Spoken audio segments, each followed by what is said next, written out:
یہ ہاتھ اللہ کا ہے تو یہ کس کا ہے؟ یہ بھی تو اللہ نے بنایا نا، دونوں اللہ کے بنائے ہیں نا، اس سے کیوں نہیں کھاتے؟ جو ہی آپ اس سے لقمہ لیں گے ساتھ والا کہے گا بیٹا نہیں، رائٹ ہینڈ یوز کرو. کیوں؟ رسول نے کہا اس ہاتھ سے کھانا ہے.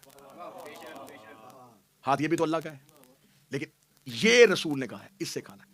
امت کو یہ پتا ہے کہ نبی یہ بتا گیا کہ کھانا کس ہاتھ سے ہے، یہ نہیں بتا گیا کہ میرے بعد خلیفہ کون ہے.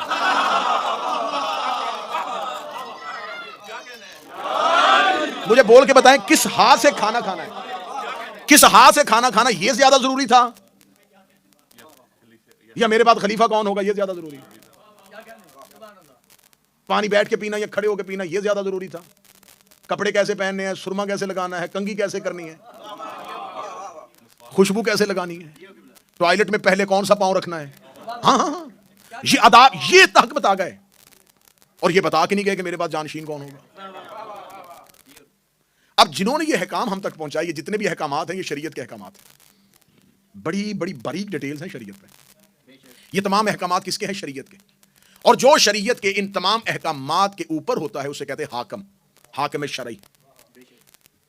مجھے کسی ہسٹری کی کتاب سے نہیں ملا کہ رسول اللہ کے بعد صحابہ نے بیٹھ کے یہ فیصلہ کیا آئیں احکامات مل کے تھوڑے سے ٹھیک کر لیں.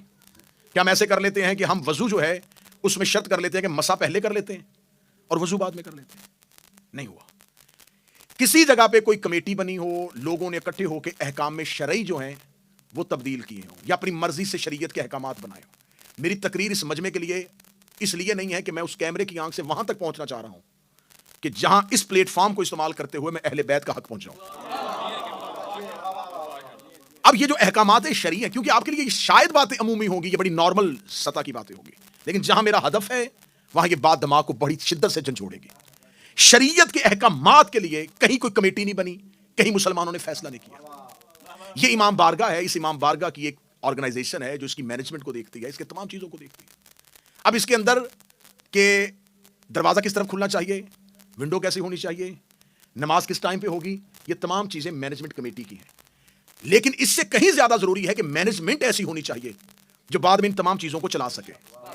اب یہ مجمع پڑھا لکھا مجھے بول کے بتائے کہ مینجمنٹ کا ہونا زیادہ ضروری ہے یا چیزوں کا مینج ہونا زیادہ ضروری ہے. یقیناً پہلے مینجمنٹ اچھی ہوگی پھر چیزیں اچھی ہوں گی. اسلام کے اندر شریعت کی جتنی چیزیں ہیں یہ مینجمنٹ کی ہیں.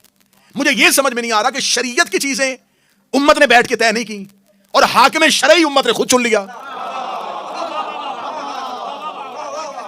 احکامات سے زیادہ حاکم شرعی ضروری تھا، اس کے لیے رسول فیصلہ نہیں کر کے گئے اور امت نے اس کا انتخاب کر لیا.